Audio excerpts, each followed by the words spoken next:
ಇವತ್ತು ನಾನು soya chunks ಮತ್ತು ಆಲೂಗಡ್ಡೆ ಒಂದು ಸ್ಪೆಷಲ್ ಗ್ರೇವಿ ನಿಮಗೆ ತಂದಿದ್ದೇನೆ. ಮೊದಲಿಗೆ ನೀವು 1.5 ಕಪ್ ಸೋಯಾ ಚಂಕ್ಸನ್ನು ಚೆನ್ನಾಗಿ ವಾಶ್ ಮಾಡಿ ಆಮೇಲೆ ಬಿಸಿಯಾದ ನೀರಲ್ಲಿ ಹಾಕಿ ಒಂದು 5 ನಿಮಿಷ ಇಡಿ. ಆಮೇಲೆ ಇದನ್ನು ಸ್ಟ್ರೈನ್ ಮಾಡಿಕೊಳ್ಬೇಕು. ಸ್ಟ್ರೈನ್ ಮಾಡಿದ ನಂತರ ಇದರಲ್ಲಿರುವ ನೀರನ್ನು ನೀವು ಹಿಂಡಿಕೊಂಡು ತೆಗಿಬೇಕು.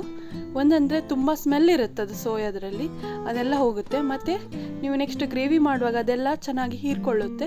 ಸೊ ಅದಕ್ಕೆ ಚೆನ್ನಾಗಿ ಹಿಂಡಬೇಕು ನೀವು ಇದನ್ನು. ಆಮೇಲೆ ನಾನಿಲ್ಲಿ ಒಂದು ಪ್ಯಾನಲ್ಲಿ 1 ಕಪ್ ಕೊತ್ತಂಬರಿ ಸೊಪ್ಪನ್ನು ಬಾಡಿಸ್ತಿದ್ದೇನೆ. ಇದನ್ನು ಚೆನ್ನಾಗಿ ಬಾಡಿಸಬೇಕು. ಬಾಡಿಸಿದ ನಂತರ ನಾನಿಲ್ಲಿ 1/4 ಕಪ್ ಪುದೀನವನ್ನು ಕಟ್ ಮಾಡಿಕೊಂಡು ಅದನ್ನು ಕೂಡ ಚೆನ್ನಾಗಿ ಬಾಡಿಸ್ತಿದ್ದೇನೆ. ಸೊ ಸ್ವಲ್ಪ ಹೊತ್ತು ಬಾಡಿಸಿದರೆ ಮಿಕ್ಸರಲ್ಲಿ ನಾವು ಅದನ್ನು ಗ್ರೇವಿ ಮಾಡ್ಬೋದು. ಸೊ ತಣ್ಣಗಾದ ನಂತರ ಮಿಕ್ಸರಲ್ಲಿ ಹಾಕಿ ಈಗ ನಾನು ಒಂದು ಅರ್ಧ ಕಪ್ಪಿನಷ್ಟು ತೆಂಗಿನ ತುರಿ ಹಾಕ್ತಿದ್ದೇನೆ. ಆಮೇಲೆ 3ರಿಂದ 4 ಹಸಿಮೆಣಸಿನಕಾಯನ್ನು ಇಲ್ಲಿ ಹಾಕಿದ್ದೇನೆ. ಆಮೇಲೆ 4-5 ಬೆಳ್ಳುಳ್ಳಿ ಮತ್ತು 1 ಸಣ್ಣ ಶುಂಠಿ, 1 ಸಣ್ಣ ಚಕ್ಕೆ ಮತ್ತು 3-4 ಲವಂಗ ಮತ್ತು 1 ಸ್ಟಾರ್ ಅನೀಸನ್ನು ಹಾಕಿದ್ದೇನೆ. ಈಗ 1 ಸಣ್ಣ ಹುಳಿಯನ್ನು ಹಾಕಿದ್ದೇನೆ. ಆಮೇಲೆ ಅರ್ಧ ಟೀ ಸ್ಪೂನ್ನಷ್ಟು ಅರಿಶಿನ ಹುಡಿ ಮತ್ತು 1-2 ಟೇಬಲ್ ಸ್ಪೂನಷ್ಟು ಗೋಡಂಬಿ ಮತ್ತು ಸ್ವಲ್ಪ ನೀರು ಹಾಕಿ ಇದನ್ನು ಚೆನ್ನಾಗಿ ರುಬ್ಬಿಟ್ಕೊಳ್ಬೇಕು.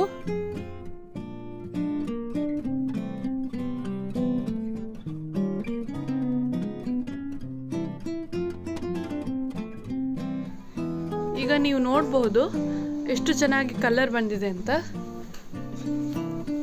ಆಮೇಲೆ ಈಗ ನಾನೊಂದು ಬಣ್ಣಲೆ ತಗೊಂಡಿದ್ದೇನೆ. ಅದರಲ್ಲಿ ಸ್ವಲ್ಪ ಎಣ್ಣೆ ಹಾಕಿ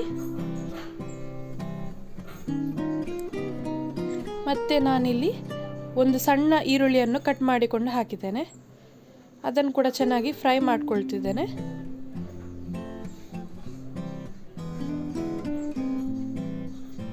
ಈಗ 1 ಸಣ್ಣ ಟೊಮೆಟೊವನ್ನು ಕಟ್ ಮಾಡಿ ಹಾಕಿದ್ದೇನೆ. ಅದನ್ನು ಕೂಡ ನೀವು ಚೆನ್ನಾಗಿ ಫ್ರೈ ಮಾಡಿ. ಈಗ ನಾನು 1 ಆಲೂಗಡ್ಡೆಯನ್ನು ಕಟ್ ಮಾಡಿ ಇಟ್ಕೊಂಡಿದ್ದೇನೆ. ಇದನ್ನು ಕೂಡ ಹಾಕಿ ಈಗ ನಾವು ಸ್ವಲ್ಪ ಉಪ್ಪು ಹಾಕ್ತಿದ್ದೇವೆ ಇದಕ್ಕೆ. ಆಮೇಲೆ 1 ಕಪ್ಪಿನಷ್ಟು ನೀರು ಹಾಕಿ ಆಲೂಗಡ್ಡೆ ಬೇಯಿಸಬೇಕು ನೀವು.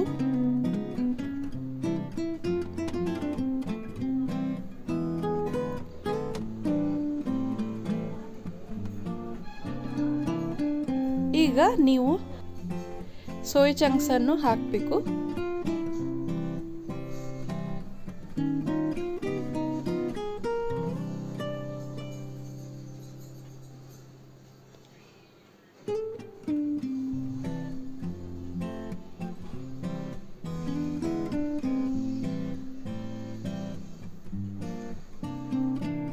ಈಗ 1 ಟೀ ಸ್ಪೂನ್ನಷ್ಟು ಕೊತ್ತಂಬರಿ ಹುಡಿ, 1 ಟೀ ಸ್ಪೂನ್ನಷ್ಟು ಜೀರಿಗೆ ಹುಡಿ ಹಾಕಿ ಚೆನ್ನಾಗಿ ಮಿಕ್ಸ್ ಮಾಡ್ಕೊಳ್ಳಿ.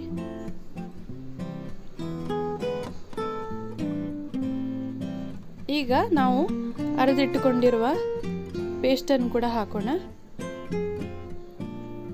ಆಮೇಲೆ ಸ್ವಲ್ಪ ನೀರು ಹಾಕಿ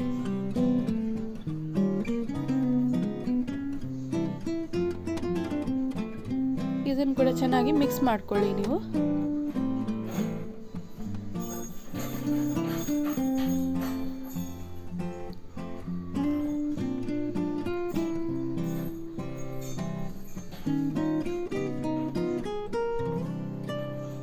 ಈಗ ನಮಗೆ ಗ್ರೇವಿ ಸ್ವಲ್ಪ ತಿಕ್ ಅಂತ ಇತ್ತು.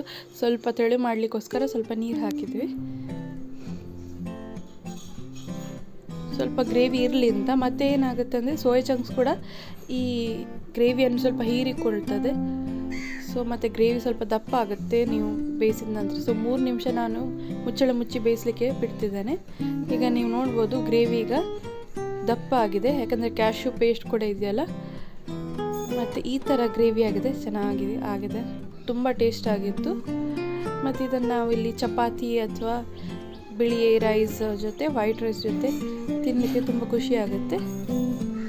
ನಿಮ್ಮ ಸೋಯಾ ಚಂಕ್ಸ್ ಮತ್ತು ಆಲೂಗಡ್ಡೆಯ ಮಸಾಲೆ ರೆಡಿಯಾಗಿದೆ. ನಮ್ಮ ಚಾನಲ್ ನಿಮಗೆ ಇಷ್ಟ ಆದರೆ ಲೈಕ್, ಶೇರ್, ಕಮೆಂಟ್ ಹಾಗೂ ಸಬ್ಸ್ಕ್ರೈಬ್ ಮಾಡಲು ಮರಿಬೇಡಿ. Thank you.